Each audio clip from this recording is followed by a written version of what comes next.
નારદ જયંતિ એટલે પત્રકારો જેમને પોતાના આદ્ય સંવાદદાતા અથવા તો દેવર્ષિ નારદ જે આપણે બ્રહ્માંડના પ્રથમ પત્રકાર અથવા તો પ્રથમ સંદેશાવાહક તરીકે જોઈએ છીએ, એમની જયંતિ નિમિત્તે પત્રકાર મિલન સાથે સાથે ગોષ્ઠી એટલે કે આપણે એકબીજાને પરિચય થાય, એકબીજાની સાથે સાયુજ્ય કેળવાય અને ભવિષ્યમાં રાષ્ટ્ર અને રાષ્ટ્ર સંબંધિત કોઈ પણ વિષયો આવે તો સામૂહિક રીતે સાથે મળીને કોઈ પણ વિષયોનું સમાજમાં આપણે સંદેશાવાહક તરીકે આપણું કાર્ય શું કરી નિભાવીએ એવા ઉદ્દેશ્ય સાથે આ પત્રકાર મિલન અને ગોષ્ઠીનું આયોજન થયેલું છે.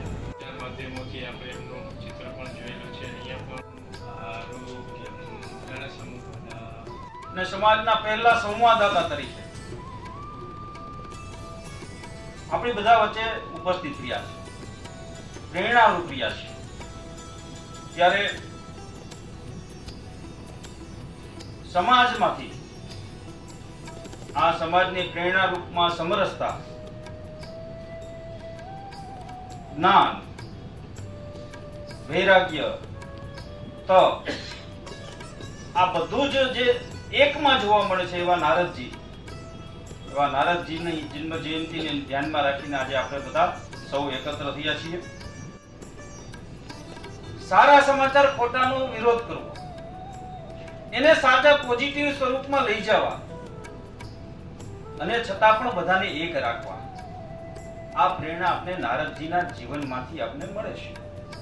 નમસ્કાર.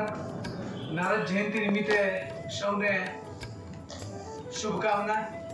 ખાસ કરીને જ્યારે વાત કરવામાં આવે, આરએસએસ એવું સરસ કામગીરી કરી રહ્યું છે રાષ્ટ્રના નિર્માણ માટે. અને રાષ્ટ્રનું નિર્માણ ત્યારે થાય કે જ્યારે રાષ્ટ્રમાં રહેતો નાગરિક જે છે એ સમૃદ્ધ હોય. માત્ર આર્થિક રીતે સમૃદ્ધિ એ સમૃદ્ધિ નથી, વૈચારિક સમૃદ્ધિ જે છે એ જ આર્થિક સમૃદ્ધિ લાવી શકે. ત્યારે આરએસએસ જે છે એ હંમેશાને માટે આ પ્રકારની કામગીરી કરી રહ્યું છે એવું હું જાણું છું, એટલા માટે હું વાત કરી રહ્યો છું. આ ગોષ્ઠીનો કાર્યક્રમ એટલે કે આપણને બધાને સાથે જોડવાનો કાર્યક્રમ છે. શું કામ એ જોડવાની વાત છે એ હું જાણું છું. ત્યાં લગી કહું તો ખરા અર્થમાં જે દેવર્ષિ નારદની વાત કરી, આપણા ધર્મગ્રંથો, આપણા પુસ્તકોની અંદર જેમણે સતત વિચરણ કરીને, આકાશ પાતાળ હોય કે જમીન હોય, બધી જગ્યાએ વિચરણ કરીને એકબીજાને સાથે સંવાદ કરીને બધાને જોડવાનું કામ કર્યું છે. એટલે પત્રકારત્વ જે છે એ જોડવા માટે બનેલું આ એક આપણું કાર્ય છે. અને હંમેશા એક આપણું દર્પણ છે. પત્રકાર એટલે આપણે જોડવા માટે એવી નથી કે ડાઈ સારી વાત કરવી, સારો હોય એને સારો કહેવાનો છે, ખરાબ હોય એને ખરાબ કહેવાનો છે. ખરા અર્થનો રોલ આપણે નિભાવવાનો છે. અને આજે નારદ જયંતિ છે ત્યારે આપણે મનોમન તો સંકલ્પ કરવાનો જ છે કે કદાચ હું આ માર્ગમાં નથી તો મારે આ માર્ગમાં ચાલવું પડશે, મારે આ રીતે કરવું જોશે. અને એટલા જ માટે આરએસએસ આ પ્રકારની કામગીરી કરી રહી છે કે બધા પત્રકારોને સાથે જોડે. અને એટલા માટે આજે આપણને બધાને અહીંયા આવવાનો મોકો મળ્યો. ખાસ કરીને વાત કરવામાં આવે ભગવાન કૃષ્ણની જ્યારે વાત થઈ, નારદજીની વાત કરી, આપણે એમને દેવર્ષિ કીધા. તો દેવોમાં પણ ઋષિ, એની ઋષિ તુલ્ય દેવો તો છે, દેવ તો છે જેમની અંદર દિવ્યરાય છે, પણ એમની અંદરના પણ ઋષિ. જેવી રીતે આપણે ઋષિને પૂજ્ય ગણીએ છીએ એમના પૂજ્ય ભાવથી, એમના કાર્યથી. ઋષિ એટલે વૈજ્ઞાનિક, આપણે જે સાયન્ટિસ્ટોને વૈજ્ઞાનિક ગણીએ છીએ, ભગવાનનું સ્વરૂપ આપીએ છીએ, તો એ ઋષિ એટલે કે દેવોના પણ જે ઋષિ છે એવા દેવર્ષિ નારદ. તો નારદજીનું જે કાર્ય હતું એ કાર્યને આપણે ઓળખીએ છીએ. આપણે સામાન્ય રીતે સાવ સામાન્ય માણસની દ્રષ્ટિથી વિચારીએ તો જ્યારે સિરિયલની અંદર નારાયણ નારાયણ કરીને વીણા લઈને આવતા હોય ત્યારે પણ આપણા મોઢા ઉપર સ્મિત આવે કે કંઈક નવું બનવાનું છે. તો આપણને બધાને અનુભવ જ છે. ધીરુભાઈ, આપણે કંઈ મળીએ તો આપણને બધા પૂછે કંઈ નવીન ખરું? તમને ખબર હોય ભાઈ, કૃતાર્થભાઈ, સાગરભાઈ, સુરેશભાઈ, આ બધા મિત્રો આપણને બધાને પૂછે. આ આપણા બધાના સ્વભાવ, વાતચીત અને આપણા કાર્યો છે. દરેકની કાર્ય કરવાની અલગ અલગ રીત હોય. હું ઓછું બોલતો હોઉં, રવિન્દ્ર વધારે બોલતો હોય, કોઈ સાર્થ વર્ક કરે, કોઈ હાર્ડ વર્ક કરે, પરંતુ કાર્ય આપણું એક છે અને આપણું કાર્ય શ્રેષ્ઠ છે. અને આજના દિવસે આપણા આ શ્રેષ્ઠ કાર્યને આરએસએસ બિરદાવી રહ્યું છે, આપણને બોલાવી આપણી સાથે ગોષ્ઠી કરી રહ્યું છે, ત્યારે આપણે એક વખત તાળીઓથી આ ટીમને વધારીએ. એનું એક કારણ છે કે કોઈ સાચી દિશામાં આપણે જવાનો પ્રયત્ન કરી રહ્યા છીએ. આપણે સમાજ ઉપયોગી કંઈ કાર્ય કરવા જઈ રહ્યા છીએ. કંઈ ન થાય તો જૂનાગઢનું ભલું થાય, આપણી આવનારી પેઢી માટે કંઈક સારું ભલું થાય, એમના માટેના આપણા પ્રયત્નો રહેવા જોઈએ. એક બીજી વાત કરીએ, ભગવાને બહુ સરસ મજાના શ્લોકમાં વાત કરી કે નિર્માણ મોહા જીતસંગ દોષા આધ્યાત્મ નિત્ય વિનિવૃત્ત કામા દંડેર મુક્તા સુખ દુઃખ સંગે ગચ્છત્ય મોઢા પદમમ વ્યંત. મારું પદ કોને મળે? કે જે સુખ દુઃખને એક જ ગણતો. હમણાં જ આપણે વાત કરી ભાઈએ, ત્યારે એમને વાત કરી કે ભાઈ બધા પ્રકારની વસ્તુ જે છે એમાં એક સરખું, કોઈની સાથે ભેદભાવ નહીં, અલગ અલગ વાત નહીં, એ બધું નારદજીએ કર્યું. તો આ પ્રકારે ભગવાને વાત કરી કે મારું પદ કોને મળે? તો આવો વ્યક્તિ હોય ને. તો આપણે એવા છીએ ને, આપણે સારું ને ખરાબ ને આપણને કંઈ ફેર નથી પડતો. આપણે તો સારી વાતે રજૂ કરવાની છે, ખરાબ વાતે રજૂ કરવાની છે, લોકોની સામે દર્પણ બનીને ઉભવાનું છે, અને એમના માટે આપણે ક્યાંય ઝૂકવાનું નથી. એ નારદજીના કાર્યને આપણે આગળ વધારવાનું છે. તો આજના શુભ દિવસે સરસ મજાની ગોષ્ઠીનો કાર્યક્રમ થયો છે. તંદુરસ્ત ગોષ્ઠી થાય એના માટેની આપણે બધા ચર્ચાઓ સાથે મળીને કરશું, અને હું આશા રાખું છું કે આજની ગોષ્ઠી કાયમને માટે આપણને બધાને યાદગાર બને, અને વખતો વખત આપણી સાથે ગોષ્ઠી કરવા માટે આપણને આમંત્રણ આપે એવી અપેક્ષા રાખું છું. ધન્યવાદ.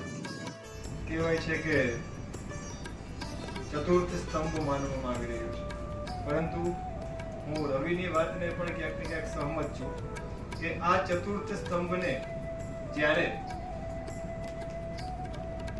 વાહવાહીથી જ્યારે આ પત્રકારત્વ આગળ વધી રહ્યું હોય અને કોઈના દ્વારા, હું કોઈ બેનરનું નામ નહીં લઉં, કશું જ નહીં લઉં, પણ કોઈના દ્વારા જ્યારે એક લેખ અથવા તો કંઈ એવું જ્યારે છાપી દેવામાં આવે અને એની ઉપર જ્યારે અન્યાયો થઈ રહ્યા હોય, અને ત્યારે ખરેખર જે રીતે દેવો નારદ મુનિને રસ્તો બતાવતા કે તમે અહીંયા નહીં આ જગ્યાએ જાઓ, તમારું કામ થઈ જશે, આ કાર્ય સંઘ દ્વારા થવું જોઈએ, એટલી વિશેષ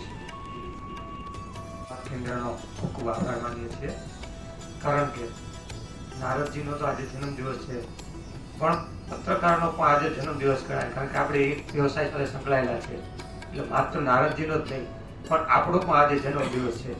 અને જન્મદિવસ જ્યારે નારદજીનો છે, એનામાં જીવનમાંથી આપણે કંઈક પ્રેરણા લેવી જોઈએ, અને પ્રેરણા લેવાનો આપણને મોકો આપ્યો છે. એટલે એ બદલ આ સંસ્થાનો સૌપ્રથમ તો ખૂબ ખૂબ આભાર. પત્રકારની જ્યારે વાત કરી કે નારદજીએ તમામ ત્રણેય લોકમાં એનું કામ કર્યું છે. સાચું હતું એ સાચું રજૂ કર્યું, ખોટું જે ખોટું રજૂ કર્યું છે. પત્રકારોએ આ કામ કરવાનું હોય છે, કરે જ છે. તેમ છતાં ઘણી અડચણ આવે છે. એ અડચણ સામે પણ આપણે તો અડગ જ રહેવાનું છે. નારદજીના જીવનમાંથી પ્રેરણા લઈને કે આવતું જ રહેશે, આવું તો મુશ્કેલી આવતી રહેશે, એની સામે ડરવાનું નથી, હિંમત હારવાની નથી, અને લડતો રહેવાનું છે.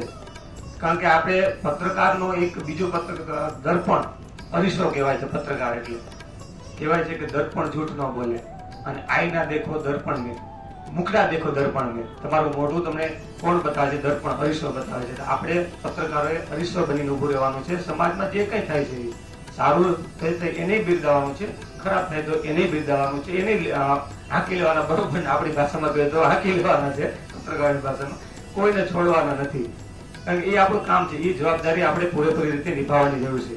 કારણ કે સમાજનું, રાષ્ટ્રનું જ્યારે નિર્માણ થતું હોય તેમાં આપણી મહત્વની ભૂમિકા હોય છે, અને એ ભૂમિકા આપણે સુપેરે નિભાવવી જોઈએ. આ તકે આ સંસ્થાએ બધા પત્રકારોને અહીંયા બોલાવ્યા છે, તે બદલ બધાનો ખૂબ ખૂબ આભાર. Thank you. આમ તો જનરલી દરેક કાર્યક્રમમાં એવું હોય કે મંચસ્થ મહેમાનો બોલતા હોય, સ્ટેજ ઉપર આવી અને બે ચાર શબ્દ કહેતા હોય ને આપણે સાંભળતા હોય ને લખી અને આખો કાર્યક્રમ પૂરો થતો હોય. પણ અહીંયા એક નવી વસ્તુ જોવા મળી કે આપણને બોલવાની તક આપી છે, આપણને સાંભળવાનો એક પ્રયત્ન કર્યો છે. તો આવા ખૂબ જ સરસ કાર્યક્રમ બદલ ખૂબ ખૂબ આભાર. અહીં મારી વારીને વિરામ આપું છું. ખરેખર અમારા માટે પણ આ એક પ્રથમ વખત પ્રયાસ હતો, અને કઈ રીતે કાર્યક્રમ કરશું, કઈ રીતે થઈ શકે એ અમારા માટે પણ થોડા પ્રશ્નો હતા. પણ આજે જે આપની બધાની લાગણીને માન આપીને આપ જે બધા ઉપસ્થિત થયા છો, તો ભવિષ્યમાં આનાથી પણ વધારે સારી રીતે કેમ થઈ શકે એ પણ આપના દ્વારા આપના સૂચનોથી આપણે આગળ કાર્યક્રમો સતત કરતા રહીશું.